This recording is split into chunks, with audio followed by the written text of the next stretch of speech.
En voilà une qui se repaît sans vergogne et viendra à bout de sa proie sans difficulté.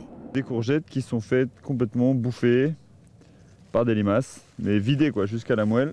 Des courgettes, mais aussi des aubergines et des tomates.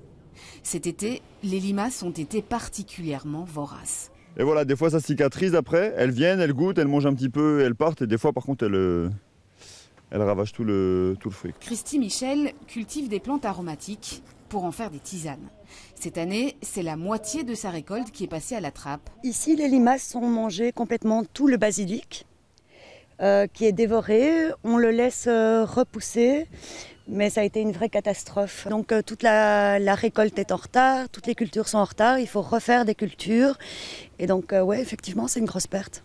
Vous avez une idée de ce que ça représente en chiffres ? Ça peut être la moitié de mon gagne-pain qui part. Dévaster aussi ces choux destinés, comme tous les légumes cultivés ici, à agrémenter des paniers bio. À la ferme du début des haricots, c'est la première fois qu'on assiste à un tel ravage, résultat d'un été trop frais et trop pluvieux.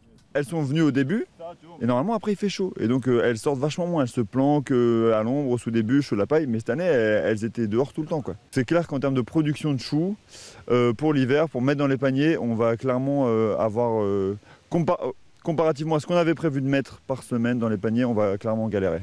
La solution ? Ici, les maraîchers privilégient les méthodes naturelles, des granules de sulfate de fer qui pour l'instant permettent de limiter les dégâts. Mais ce qu'ils attendent par-dessus tout, c'est le retour du soleil.